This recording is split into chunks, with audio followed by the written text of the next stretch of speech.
जय जय सिया राम। कार्यक्रम में उपस्थित उत्तर प्रदेश की राज्यपाल श्रीमती आनंदीबेन पटेल, यहां के लोकप्रिय कर्मयोगी मुख्यमंत्री योगी आदित्यनाथ जी, सभी पूज्य संतगण, उपस्थित अन्य सभी प्रबुद्धजन, श्रद्धालुगण, देवी और सज्जनों, श्री राम लला के दर्शन और उसके बाद राजा राम का अभिषेक, ये सौभाग्य राम जी की कृपा से ही मिलता है।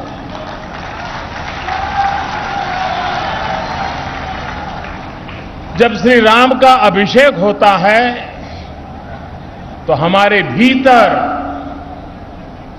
भगवान राम के आदर्श और मूल्य और दृढ़ हो जाते हैं।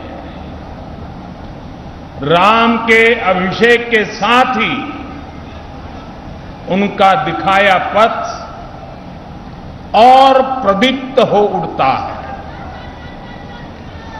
अयोध्या की तो रज रज में, कण कण में उनका दर्शन समाहित है। आज अयोध्या की रामलीलाओं के माध्यम से, सरयू आरती के माध्यम से,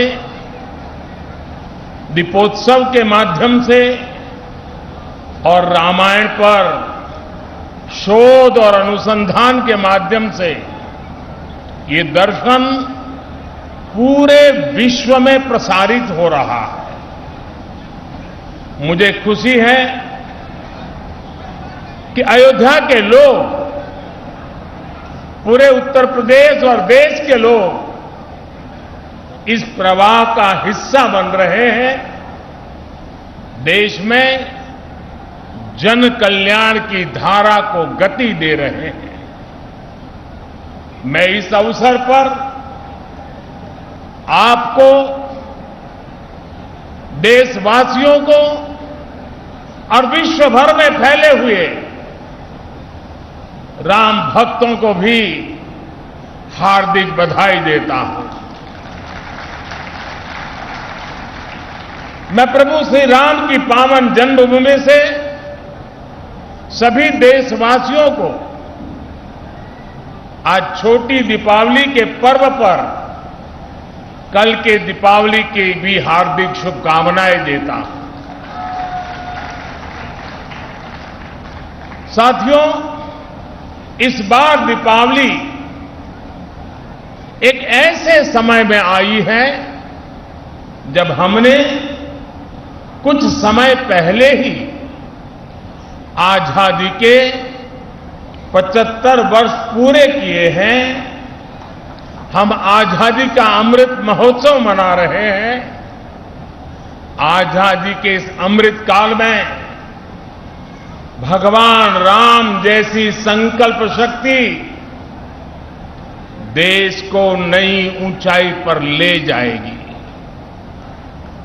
भगवान राम ने अपने वचन में, अपने विचारों में, अपने शासन में, अपने प्रशासन में जिन मूल्यों को घड़ा, वो सबका साथ, सबका विकास की प्रेरणा है और सबका विश्वास, सबका प्रयास का आधार भी है।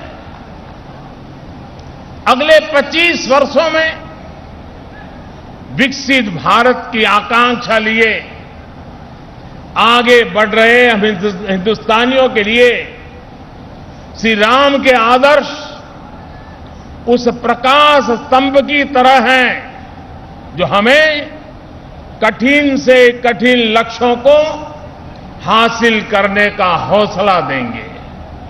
साथियों, इस बार लाल किले से मैंने सभी देशवासियों से पंच प्राणों को आत्मसात करने का आह्वान किया है। इन पंच प्राणों की ऊर्जा जिस एक तत्व से जुड़ी हुई है वो है भारत के नागरिकों का कर्तव्य।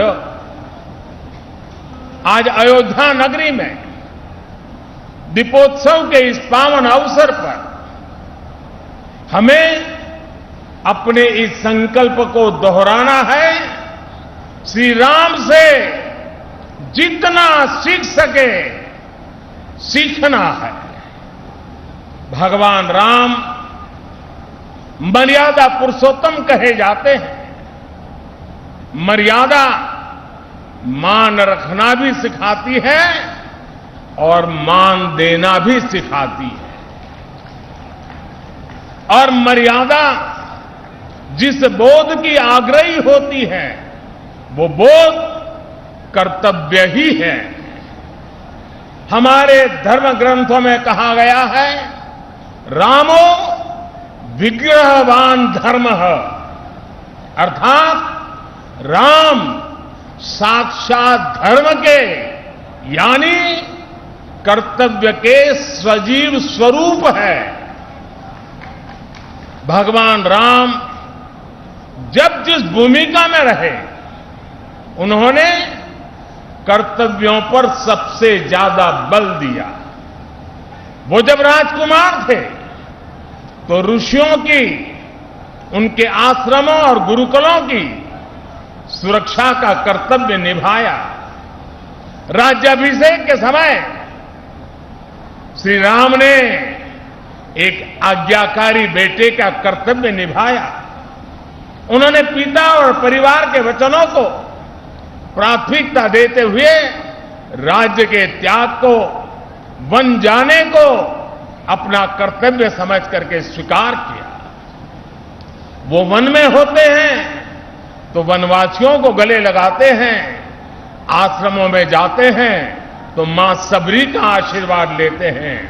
वो सबको साथ लेकर लंका पर विजय प्राप्त करते हैं और जब सिंहासन पर बैठते हैं तो वन के वही सब साथी राम के साथ खड़े होते हैं, क्योंकि राम किसी को पीछे नहीं छोड़ते।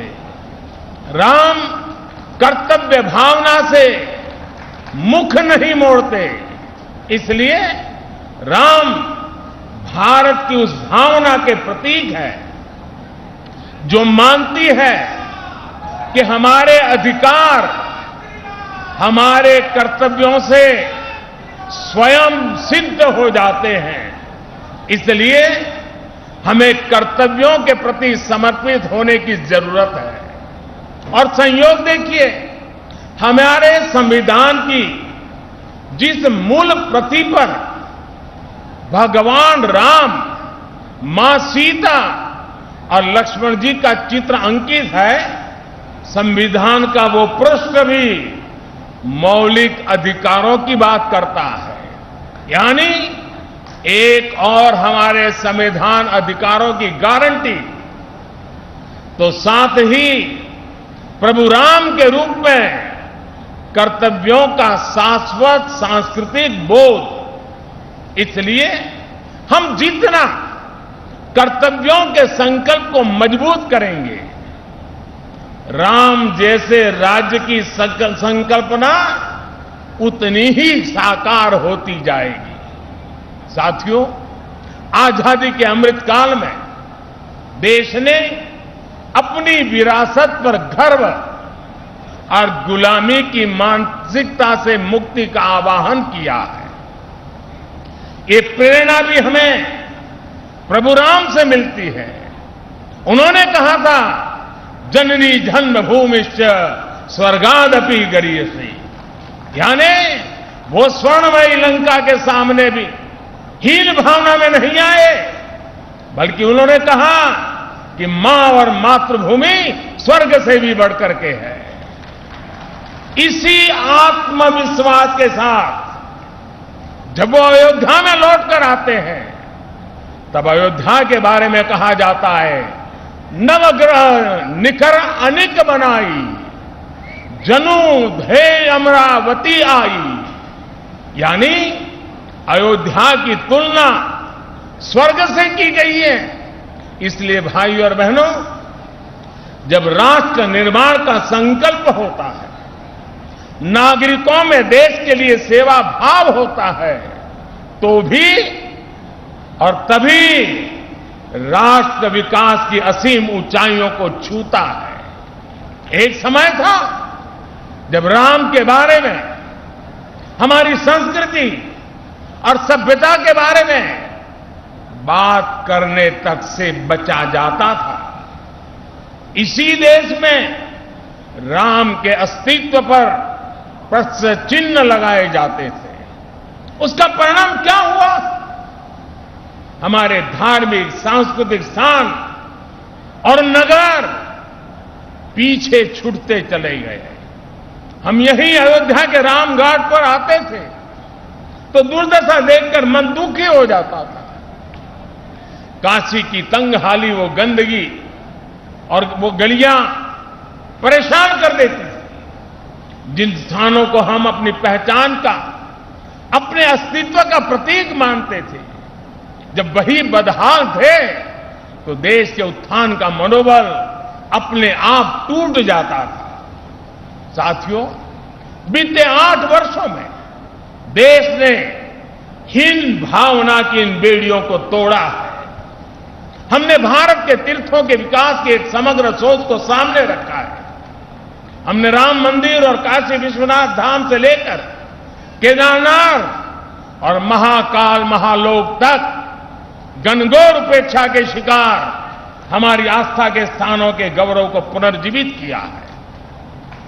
एक समग्र प्रयास कैसे समग्र विकास का जरिया बन जाता है, आज देश इसका साक्षी है।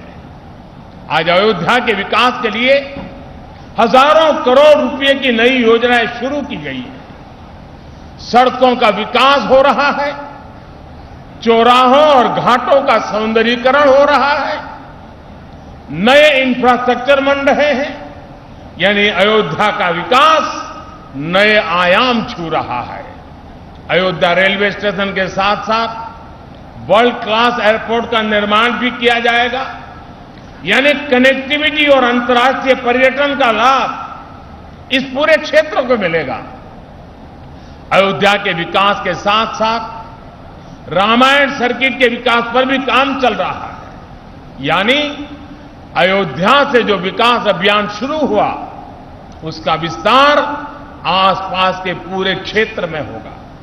साथियों, इस सांस्कृतिक विकास के कई सामाजिक और अंतर्राष्ट्रीय आयाम भी हैं। श्रृंगवेरपुर धाम में निषाद राजपार्क का निर्माण किया जा रहा है। यहां भगवान राम और निषाद राज की 51 फीट ऊंची कांच से प्रतिमा बनाई जा रही है। ये प्रतिमा रामायण के उस सर्व समावेशी संदेश को भी जन जन तक पहुंचाएगी जो हमें समानता और समरसता के लिए संकल्पबद्ध करता है। इसी तरह अयोध्या में ट्विन होम मेमोरियल पार्क का निर्माण किया गया है।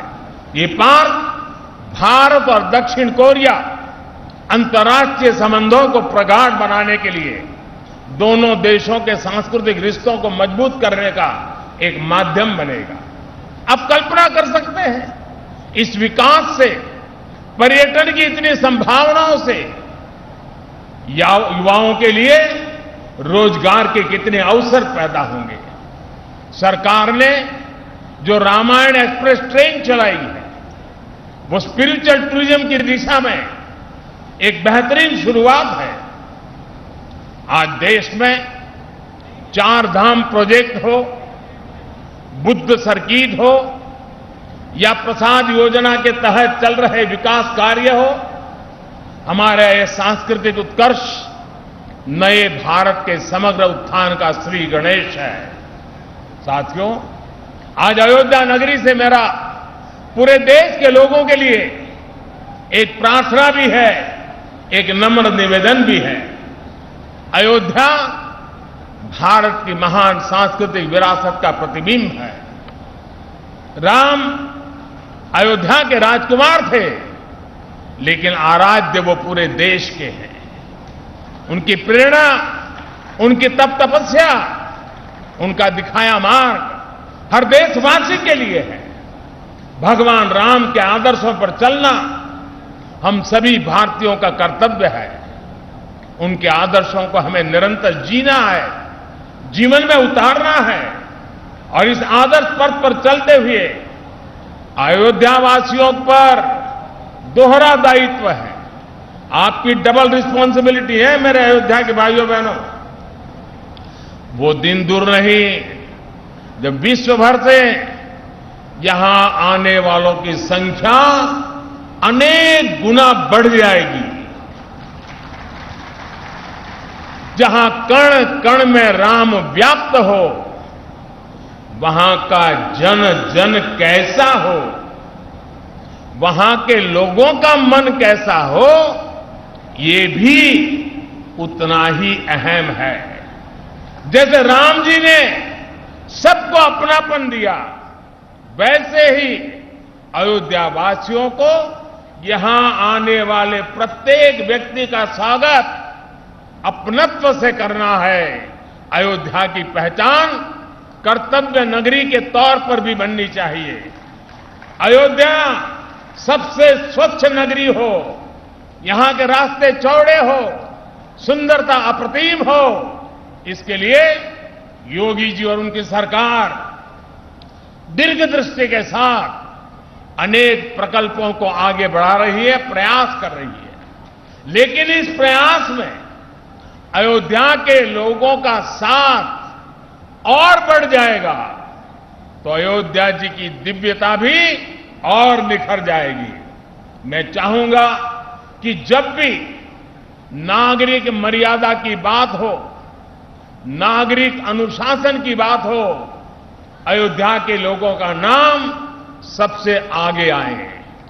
मैं अयोध्या की पुण्य भूमि पर प्रभु श्री राम से यही कामना करता हूं कि देश के जन जन की कर्तव्य शक्ति से भारत का सामर्थ्य शिखर तक पहुंचे। नए भारत का हमारा स्वप्न मानवता के कल्याण का माध्यम बने। इसी कामना के साथ मैं अपनी बात समाप्त करता हूं। एक बार फिर सभी देशवासियों को दीपावली की बहुत बहुत बधाई देता हूं। आप सभी को बहुत बहुत धन्यवाद।